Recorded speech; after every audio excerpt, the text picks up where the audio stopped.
4월이 시작이 되어졌습니다. 해마다 맞이하는 사순절이고 또 여러분들이 달력을 보시면 아시겠지만 교회력이라고 하는 교회 달력이라고 하는 것은 항상 12월달 대림절부터 예수의 오심을 준비하면서부터 시작하는 것입니다. 그래서 일반 기업에서도 한 해의 배기를 11월 말로 마감을 하지 않습니까? 이게 우연한 것이 아니거든요. 이 세상 모든 일들이 여러분 예수를 믿으나 안 믿으나 가만히 보세요. 전부 다 성경 중심이고 하나님 중심입니다. 여기에 빗대어서 나타난 세력이 무엇이겠습니까? 칼 막스, 유물론이지요. 하나님이 어디냐? 사람은 아메바를 통해서 번식 변화 진화해서 원수를 통해 사람이 됐다. 사람은 물질이다. 이렇게 가르치는 것이 여러분 막시즘 유물론입니다. 근자의 건국전쟁이라고 하는 영화가 지금 50만을 돌파했어요. 보시길 바랍니다. 여의도 20개 70만 성도들 모두가 다 그 영화를 보라고 이호은 목사님이 선포를 했는데 왜 이런 일이 생겼느냐? 여러분 지금 대한민국이 얼마나 잘 삽니까? 아마 건국 이래 이렇게 평화로운 때는 없었어요. 역사를 공부해 보신 분은 아시지만 우리나라는 50년 주기로 환란이 많을 생각하지 못했어요. 간신들의 소리에 귀가 멀어서 나라를 빼앗기는 임진왜란이 일어나 무능한 고종과 이완용 때문에 나라가 일본에 넘어가서 지금도 정신된 문제, 우리 삼촌들, 우리 아버지, 우리 할아버지들 일본 노역장에 끌려가서 얼마나 처참한 일을 겪었습니까? 그런데도 우리가 정신을 차리지 못하고 여러분 북한 상황을 보세요. 얼마나 처절합니까? 오늘날 40대, 50대 이 전교들이 근현대사를 아주 엉터리로 가르쳤어요. 이 대한민국의 뿌리가 어딥니까? 김일성입니까? 주체사상입니까? 아니잖아요. 그럼 왜 이렇게 잘못된 사상과 이념의 노예가 되었을까요? 포함된 것에 대한 믿음, 잘못된 믿음, 잘못된 사상이 결국 이렇게 전 세계를 병들게 하잖아요. 보세요. 그 당시 지성인들이 다 하나같이 공산주의자들이었어. 북한인보다 훨씬 잘 살았어. 그런데 알고 보니까 그게 아니었어. 노동자, 농민의 천국, 천만의 말씀. 지금도 평양이나 번드리하게 만들어놨지 북한 상황이 처참합니다. 여러분 부탁합니다. 여러분 휴대폰으로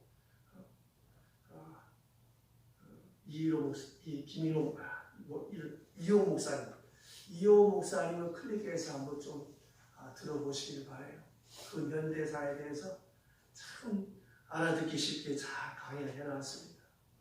이런 거 저런 거 좌냐 우를 떠나서 이 대한민국이 지금까지 어떻게 왔냐는 말이에요. 그걸 한번 냉정하게 우리가 생각해보면 나라를 위해서 우리 다음 세대들이 어떻게 살아야 될까 생각해보세요. 인구가 반토막이 나갑니다. OECD 국가 중에 최상위 아예 안 낳는 나라 1위가 됐습니다. 지금 나라 상황이 이렇게 심각한 이유가 뭐예요? 잘못된 사상, 잘못된 믿음. 오늘 말씀도 보세요. 우리가 함께 교독한 히브리서 11장에 보게 되면 보이는 것으로 나타난 것으로 말미암아 된 것이 아니라 믿음은 모든 세계가 하나님의 말씀으로 지어진 줄 아나니 보이는 것으로 말미암아 된 것이 아니다. 제가 좀 어려운 철학적인 얘기를 했었죠. 보이는 세계와 보이지 않는 세계. 보이는 세계가 큽니까? 보이지 않는 세계가 큽니까? 보이지 않는 세계는 무궁무진한 거예요. 보이는 세계는 지극히 부분적인 것입니다. 자, 이 마이크 그냥 있었나요? 누군가가 강연을 할 때 효과적으로 스피치가 전달될 수 있게 하기 위해서 생각 보이지 않는 생각 속에서 만들어내는 하나의 보이는 부산물에 불과한 거예요. 부산물. 또 우리가 알 수 있는 의식의 세계와 무의식의 세계라고 생각해보세요. 의식의 세계는 지극히 작고 무의식의 세계는 무궁무진한 거예요. 내가 기껏 알아봤댔자 IQ 200이야. 아무리 머리 좋다고 해봐야 뭐 어떤 사람 IQ 170이라고 합니다만 여러분 다 지극히 제한적인 것입니다. 다 볼 수도 없고 다 알 수도 없어. 문제는 무엇을 보고 무엇을 믿느냐가 중요한 것입니다. 오늘 말씀을 보세요. 어린 소자를 실족케 할 수 없으나 실족케 하는 자에게는 화가 있을 것이다. 이 실족케 하는 것입니다. 다른 사람한테 해 끼치는 것. 나 때문에 다른 사람 천국 못 가게 하는 것. 나 때문에 다른 사람 시험 들게 하는 것. 이런 일이 없을 수는 없어요. 그러니까 사람이니까 아무리 예수를 믿어도 감정의 지배를 받을 때가 많잖아요. 그러나 그때마다 뭘 생각하는 거예요? 하나님을 생각하는 거예요. 믿음이 뭐냐? 하나님이 살아계심을 믿는 거예요. 그가 살아계시다라고 하는 사실과 자기를 찾아 나오는 자에게 상 주시는 분이심을 믿는 것이 믿음입니다. 이 사순절에는 왜 그리스도께서 이 땅에 오셨는가? 왜 고난을 받으셨는가? 어떻게 부활하신 것인가? 이걸 해마다 되짚어보는 거예요. 그러면서 나를 보면서 흐트러진 나의 믿음을 다시 추스리는 것입니다. 그리고 여러분, 사람이 어떻게 7번이나 내게 죄를 짓고 7번 내게 돌아와 회개했다고 잘못했다고 해서 미안하다고 해서 용서가 됩니까? 용서가 잘 안 되잖아요. 그런데 하나님은 원수까지도 살아가. 오른뺨을 치냐 왼뺨을 돌려대라. 그래, 세상 사람 뭐라고 해서 미쳤냐? 근데 왜 그렇게 살아야 돼요? 하나님이 나를 보고 계시고 하나님이 나를 살피시기 때문에 참고 인내하는 거예요.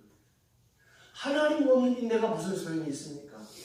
하나님 없는 용서가 무슨 의미가 있어요? 하나님 없는 선이 무슨 의미가 있습니까? 믿음이 뭐예요? 우리 보이시는 하나님이 나와 함께하고 계시는 거예요. 근데 내가 볼 때는 아니 세상에 하나님이 계시면 이런 일이 있을 수 있어. 이렇게 원망하고 불평할 수 있어요. 제가 분명히 말씀드릴게요. 하나님이 계시니까 그렇게 하지. 제 다리가 댕거는 부러졌어요. 발목 제껴놓고 꼼짝을 못합니다 지금. 저는 생각합니다. 생각해보면 너무 감사한 것이 저도 정말 처음에 깜짝 놀랐어. 이 발목이 이렇게 되는 내가 들어보고 놀랐어. 나는 발목을 잡고 그때는 거꾸로 됐어. 짚고 일었으니까 또 일어서지도 않고 막 다리가 부어오르는 거야. 이 병원 가서 수술하고 병원에 있어야 되겠지만 제가 그럴 수는 없고 저는 생각했습니다. 여러 가지를 생각했습니다. 하나님 혹시라도 내 삶에 부족한 것은 없었습니까? 하나님 저로 하여금 이 사건을 통해 말씀하시는 말씀의 의미가 무엇입니까? 저는 긴 시간 명절부터 지금 생각하며 참 감사할 일이 너무 많다. 제가 많이 다치잖아. 다행히 이 복숭아 뼈 중심으로 뼈가 이렇게 두 개가 경골비골인데 조금 벌어졌대요. 다시 피를 박아서 쫙 붙여가지고 지도도 약간 괜찮은데 의사가 조심하라 그래서 그냥 순종한다고 제가 조심하는 것뿐이에요. 자, 이런 일을 만났을 때 뭘 생각해야 돼? 하나님이 어디 계시? 하나님 계신 말이야. 내 다리 붙잡아줘야지. 이게 아니잖아. 하나님이 계시니까 나끔 다치게 하시고 내 바쁜 모든 일정 다 수없이 내가 강의하고 독하게 됐어. 여러 가지 이 일련의 사건을 통해서 생각을 하는데 어떻게 생각을 해요? 믿음 있는 사람은 나를 사랑하셨어. 이 사건을 통해서 내게 주신 하나님의 메시지를 찾는 거예요. 아이고 저주받았구나. 아이고 내가 뭐 하니까 하나님 그 차원이 아니라는 것입니다. 그래서 하나님을 사랑하는 사람 곧 그 뜻대로 부르심을 입은 사람이 합동하여 선을 이루는 거예요. 그래서 우리는 이 사순절에 그리스도의 고난을 생각하면서 내 말의 절제, 먹는 거의 절제, 행동의 절제. 그렇다고 뭐 초상집처럼 그렇게 살라고 하는 것이 아니라 고난을 생각하면서 근신하며 절제하며 살아가자고 하는 것이죠. 이것이 믿음이 없으면 가능하겠습니까? 이런 선화가 있어요. 사실이라고 하는 것과 신앙과 감정, 이 세 사람이 친구였다 합니다. 잘 들으세요. 사실, 영어로 말하면 팩트죠. 팩트라고 말이고, 신앙은 영어로 뭐예요? 페이스. 감정은 무엇입니까? 필링이죠. 자, 이 사실과 신앙과 감정이 셋이 함께 여행을 떠났습니다. 길을 가다가 좁고 위험한 외길을 나란히 걸어가다가 맨 뒤에 따라가던 이 감정이 그만 끔찍한 사건을 만나서 놀란 나머지, 두려운 나머지 균형 감각을 잃어버리고 굴러 떨어지고 말았습니다. 땅바닥에 쭉 떨어져서 신음소리를 냅니다. 아이고 아이고. 이러한 친구를 보고 그 친구의 고통을 보게 된 그 믿음도 그만 이 감정이라고 하는 친구가 신음소리를 내며 나뒹굴어지니까 믿음도 따라서 낙심을 하고 그만 미끄러져 떨어졌다고 하는 거예요. 자, 누가 남았습니까? 사실 팩트라고 하는 친구만 남았습니다. 그러나 이 사건 팩트는 낙심하지 않고 전혀 흔들리지 않고 담대하게 그 자리에 서서 감정과 믿음을 독려하고 권고할 때 마침내 믿음이 용기를 얻어서 다시 흥미진에서 올라와서 제자리에 서게 되었고 사실과 믿음이 힘을 합해서 감정을 이끌어 올려서 셋이 편안한 길을 가게 되었다라고 하는 것입니다. 좀 어렵죠? 쉽게 설명을 할게요. 사건이 생겼어요. 사람은 감정의 동물입니다.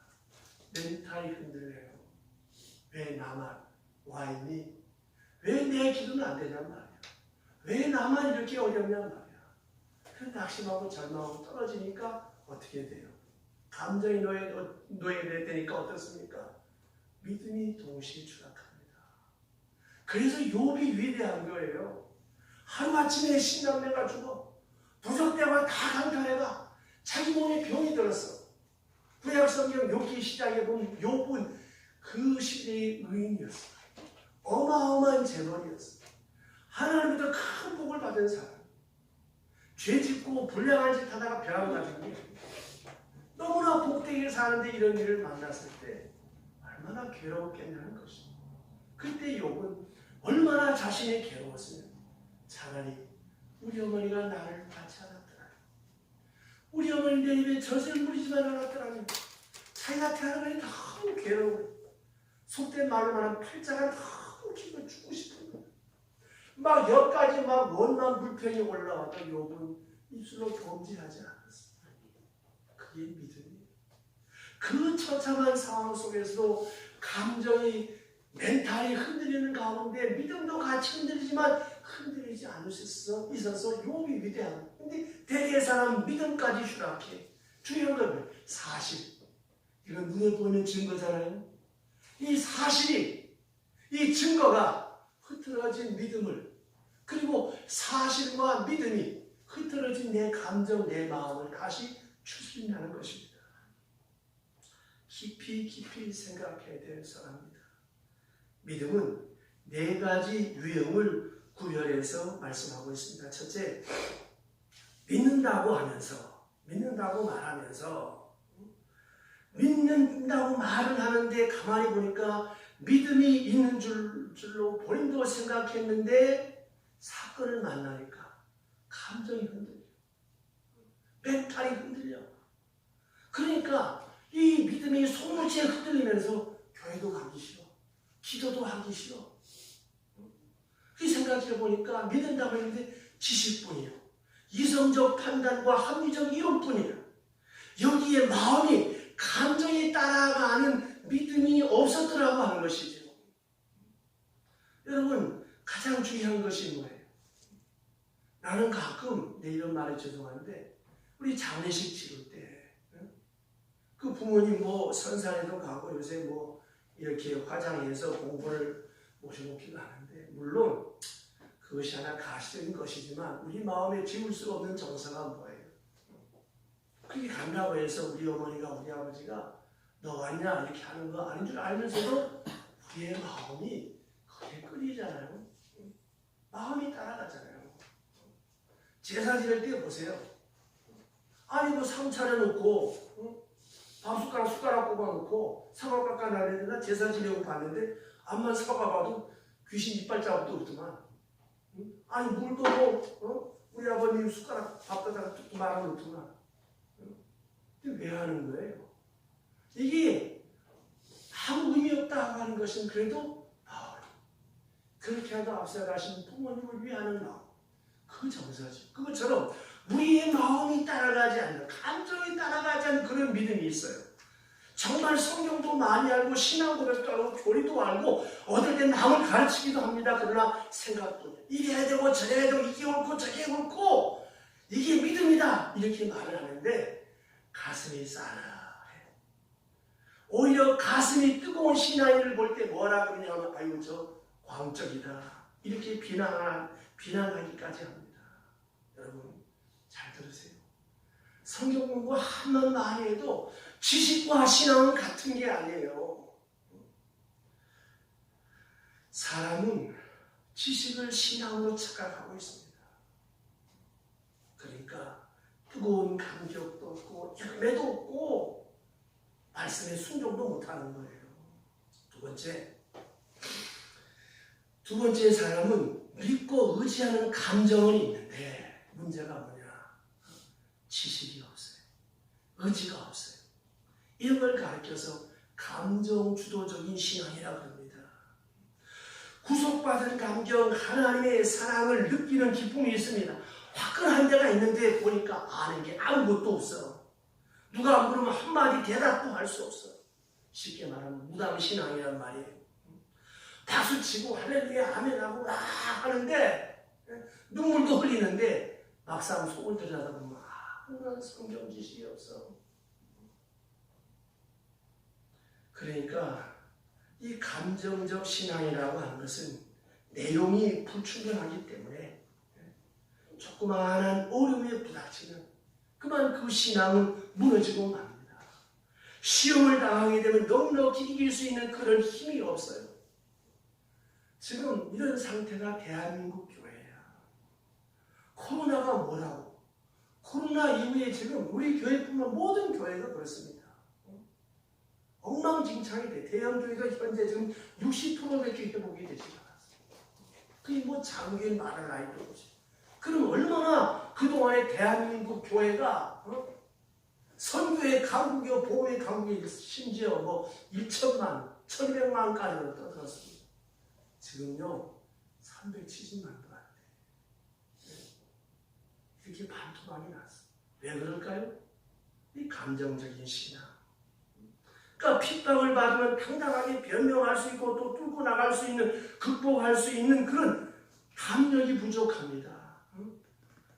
이런 믿음의 사람인데 감정 주도적인 믿음. 세 번째 믿음은 뭐냐면 믿고 싶어하는 믿음이 있어요. 믿음이 귀한 줄 압니다. 믿어야 되지. 안 믿으면 안 된다 생각합니다. 그러나 그 마음은 생각과 희망뿐이에요. 한평생 믿음 얻으려고 애를 씁니다. 이렇게도 보고 저렇게도 애를 쓰지만 그 믿음이 생각하는 수준에 도달하지 못하는 그런 사람이 있습니다. 교인들 가운데. 간혹 그런 분들이 있죠. 예수를 믿은 지 꽤 오래됐는데 이 세례 응답을 받고 세례 받으라고 하면 대체로 뭐라고 하는지 아세요? 아직 믿음이 부족해서, 아직 죄가 많아서, 좀 더 목사님 믿음이 자란 다음에 그렇게 20년이 넘은 사람들이 있어요. 제가 그런 분들에게 말합니다. 아무리 열렬히 사랑하고 연애해도 결혼식 하고 사는 거하고 결혼식 안 하고 사는 거하고 같으냐고. 다르잖아요, 여러분. 결혼식은 뭐예요? 하나님 앞에 사람 앞에 우리 두 사람이 서로 사랑하며 100년 해로하겠습니다 선포하고 하나님 앞에 서약하는 거잖아요. 세례도 마찬가지입니다. 하나님, 제가 교회를 다니다 보니까 성경 말씀을 읽다가 보니까 정말 제가 죄인입니다. 하나님, 내 지난주에 다 용서해 주시고 나 위하여 죽으시고 부활하신 주님을 믿습니다. 주님, 나를 받아주시옵소서 고백하고 하나님 앞에 자복하는 게 세례입니다. 그래야 온전한 믿음의 사람이 되어지는 것입니다. 그러니까 여러분 생각해 보세요. 믿고 싶은데 믿어지지 않는 것처럼 괴로울 때가 많이 있습니다. 그래서 우리는 생각하죠. 이 믿음 없는 것이 밖에 있는 것처럼 뭐가 어떻고 뭐가 어떻다고 하는데 사실은 내 자신에게 있다고 하는 사실을 모르기 때문에 믿을 만한 역사가 나타나고 믿을 만한 환경이 되어지기를 바라고 있는 거예요. 그래야만 내가 믿겠다고, 쉽게 말하면 내 손에 뭘 집어쥐어도 믿겠다. 근데 여러분, 그런 사람 그 손에 집어쥐어주면 어떤지 아세요? 이거 말고 다른 거. 근데 정말 그런 사람들, 목사님 병 고쳐주시면 정말 내 예수 믿겠습니다. 정말 그 병을 고쳤어요. 습달 잘 나왔어요. 교회를 안 나와. 뭔지 아세요? 그만큼 나갔으면 됐지. 여러분 생각해 보세요. 병을 주시고 아픔을 주시는 이유가 뭐예요? 그 사건을 통해서 하나님을 만나게 하십니다. 인생사가 내 뜻대로 안 된다는 사실을 깨닫고 하나님 앞에 꿇어 엎드리게 하고 하나님의 자녀가 되게 하기 위한 하나님의 사건입니다. 마태, 마가, 누가, 요한복음, 이 공간복음을 한번 보세요. 예수께서 무엇 때문에 많은 기사와 이적을 베풀었습니까? 이분이 하나님이시라고 하는 것을 알게 하기 위해서 죽은 자를 살리세요. 38년 된 병자를 살리세요. 무리를 걸으세요. 5천 명을 먹이세요.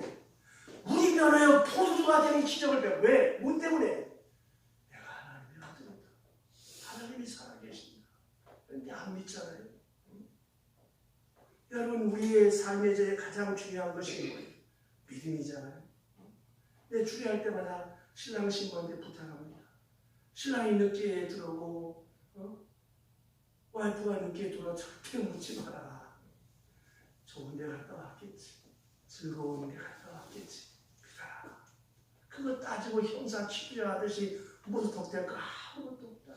걱정되냐? 하나님 앞에 기도해라. 여러분 보세요. 형사 취재하듯이 따지고 딱 물어보세요. 뭐가 나오겠어요? 거짓말들이 더 나와? 얼마나 피곤합니까? 설령 내 뻘이 잘못된 길을 가는 것이 보일 때 믿으세요. 사람은 믿는 것만큼 되고 내가 위하여 기도하면 하나님께서 이루신 줄로 믿으시기를 바랍니다. 그러니까 보세요. 이렇게 믿어야 하는데 믿지 못하는 회의주의의 뿌리를 두고 만사 의심하며 살아가는 사람, 얼마나 불쌍한 사람입니까? 네 번째 사람은 믿어지는 사람이 있어요. 사실 이 믿음, 이 믿어진다고 하는 것이 얼마나 귀한 것입니까? 그런데 중요한 것은 이 믿음은 어디서 오느냐? 사랑에서 비롯된다라고 하는 것입니다. 따져 말하면 다 알지도 못해요. 다 알 수 없어요. 그러나 믿어지는 거예요. 한평생 같이 살아도 잘 몰라. 그래도 한 가지 분명한 건 믿어지는 거. 그 믿어지는 이유가 뭐예요? 사랑하면 믿어지는 것입니다. 그런 경우가 많잖아요. 집에서 반대하는 결혼을 해. 야, 저런 새끼 사기꾼이다. 근데 뭐 반대라. 누가 잘못 봐서 그래, 몰라서 그래. 저 사람 좋은 사람이야. 왜 그럴까요? 사랑하니까. 여러분, 하나님을 사랑해 보세요. 성경 66권의 말씀이 다 믿어집니다. 사랑이 떠나면 의심이 찾아오는 거예요. 이렇게 믿어질 때 이것이 의지로 생명력으로 작용하는 것입니다. 믿음은 지식이 아닙니다. 감정이 아닙니다. 이것은 의지입니다. 이 의지는 하나님이 주신 선물입니다. 이건 주관적인 것이 아니고 객관적으로 하나님이 주시는 은사입니다. 믿는 마음, 믿어지는 마음, 든든하게 믿어지는 바로 거기에 은혜가 있습니다. 베드로가 신앙 고백을 하지요. 주는 그리스도시요 살아계신 하나님의 아들입니다라고 신앙 고백할 때 예수께서 말씀하시기를 그것은 내 혈육으로 안 것이 아니고 하나님이 알게 한 것이라고 내 믿음의 내용도 하나님이 주신 것이라고. 그래서 말입니다. 믿음은 은사요, 믿음은 선물이요, 믿음은 축복입니다. 정말 큰 복입니다. 모든 지식이 믿음 위에 있습니다.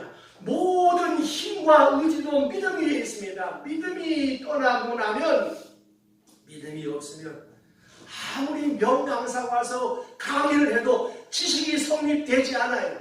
아무것도 모르게 되고 아무것도 할 수 없게 되고 불안과 공포에 떨어질 수밖에 없는 나약한 인간이 되고 마는 것입니다.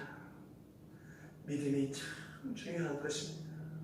여러분, 이 믿음이 어디서부터 오겠습니까?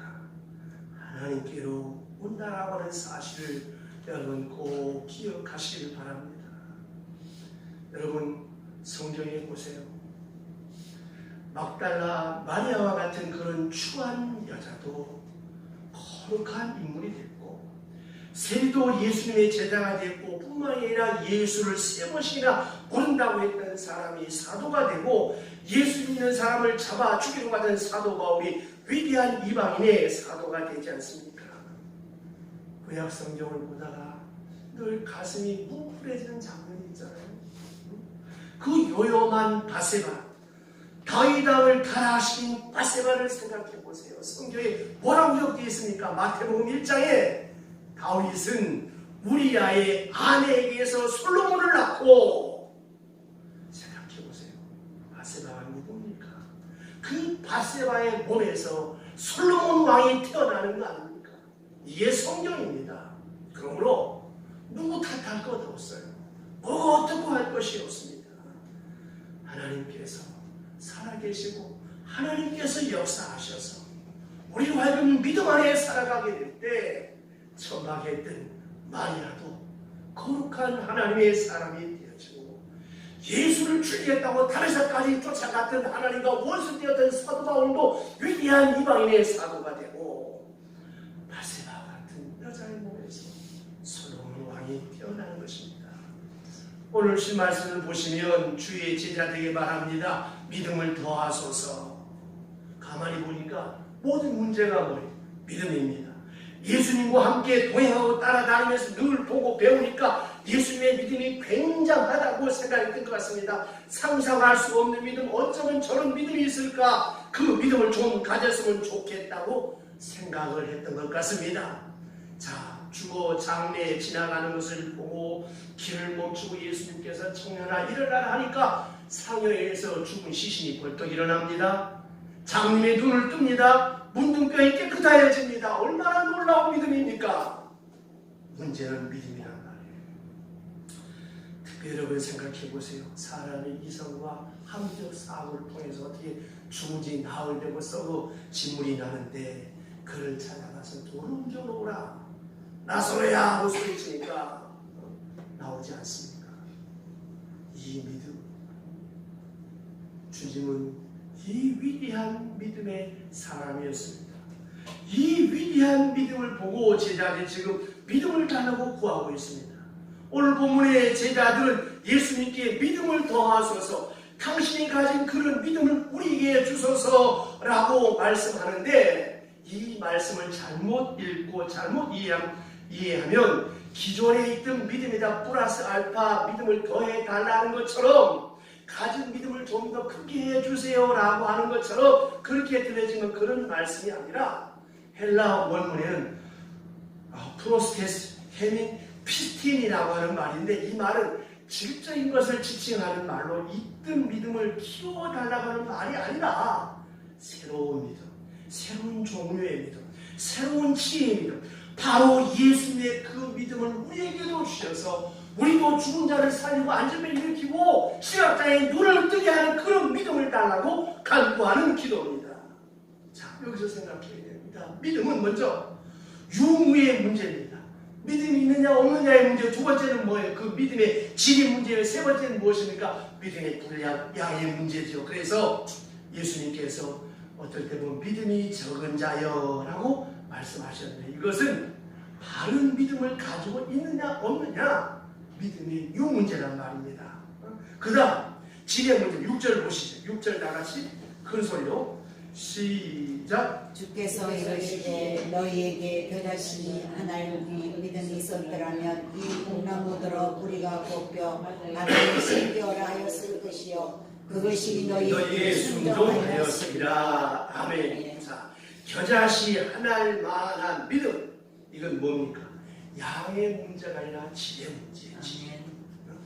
참 믿음이 겨자씨만큼만 있어도 살아있는 믿음, 생명 있는 믿음이 있다면 뽕나무가 뽑혀서 바다에 던지어질 것이라. 이 믿음을 달라고 하는 것입니다. 특별히 여러분 오늘 주신 말씀 5절을 자세히 보시면 믿음을 더하소서 그랬습니다. 그러면 우리의 믿음을 더하는 비결이 무엇입니까? 어떻게 하면 그런 큰 믿음을 가질 수 있습니까? 오늘 예수님께서 여기에 대한 대답을 비유로 말씀합니다. 먼저는 자기 정체를 확인하라고 하는 거예요. 하나님, 나는 부족합니다. 오직 은혜로 사는 사람입니다. 나는 죄인입니다. 나는 아무것도 아닙니다. 나는 오직 하나님의 은혜로 구원받은 자입니다. 나의 나됨을 잃어버리면 안 된다고 하는 거예요. 여러분, 하나님 앞에 자존심 부려봤겠자 달라질 게 뭐 있습니까? 죄송합니다만 하나님 앞에 어린아이처럼 바짝 엎드려보세요. 하나님, 믿음이 없습니다. 능력 있는 믿음을 주세요. 내가 어떤 일을 만나도 흔들리지 않는 믿음을 주세요. 살아계신 하나님에 대한 확신을 주시옵소서. 이렇게 나를 바짝 낮추고 하나님, 나는 죄인입니다. 하나님, 나를 불쌍히 여겨 주옵소서. 이렇게 기도할 때 믿음이 더해집니다. 마지막으로 순종입니다. 우리 속담에 구슬이 서말이면 뭐예요? 꿰어야 보배라 그랬어요. 가면 가고 오라면 오고 전적으로 순종해야 믿음을 얻을 수가 있습니다. 제가 영향을 많이 받은 철학자 파스칼과 임마누엘 칸트, 저는 이 두 사람의 영향을 많이 받았습니다. 파스칼의 친구가 어느 날 파스칼을 찾아왔습니다. 그를 몹시도 존경하면서 파스칼에 이렇게 말합니다. 이 사람은 나는 자네가 가진 그런 믿음, 자네가 가진 믿음과 같은 그런 믿음을 가지고 살고 싶네. 그래서 자네처럼 믿음의 사람이 되고 싶어. 그때 파스칼이 뭐라고 대답합니까? 아니야. 먼저 나처럼 살아야 나와 같은 믿음을 가질 수 있는 것이지. 이 말인 거예요. 파스칼이 하나님의 존재를, 하나님을 인식하고 살아 그 삶을 따라 살아갈 때 그런 믿음의 사람이 된다고 하는 것입니다. 여러분, 믿음의 길을 가야 믿음을 얻습니다. 믿음을 따라 행하고 믿음을 따라 살아갈 때 믿음을 얻을 수가 있는 거예요. 순종입니다. 순종. 여러분, 제발 설교할 때, 성경 말씀 읽을 때 이성 비판하지 마세요. 판단력 비판하지 마세요. 경험 비판하지 마세요. 임마누엘 칸트의 3대 비판을 간단하게 머리만 얘기하는 거예요. 그래야 믿음이 자랍니다. 여러분이 아무리 똑똑하면 하나님하고 똑똑할 수 있겠어요? 모든 문제에서 여러분의 뜻과 하나님의 뜻이 맞닥뜨릴 때 여러분의 뜻을 꺾어 그 복을 받아. 안 꺾으면 당장은 좋아. 끝이 안 좋습니다. 어떤 어린아이가 3층 집에서 낮잠을 자는데 그만 불이 났어요. 소방차 와서 막 불을 끄려 연기가 자욱합니다. 뒤늦게 이 어린아이가 울면서 깨어서 밖으로 나와 계단을 다 올라가 3층 옥상에 올라가서 살려달라고 물고 있습니다. 그때 소방배우들이 밑에 큰 보자기를 펴고 매트 감고 얘야 뛰어내려 아무리 해도 자꾸 불길이 올라오고 연기는 자꾸 솟아오르는데 이 아이가 안 뛰어내립니다. 뒤늦게 이 엄마가 알고 달려와서 명수야, 엄마 여기 있어, 뛰어내려! 이 말 한마디. 그렇게 안 뛰어낸 아이가 푹 뛰어내렸어요. 왜 뛰어내렸을까요?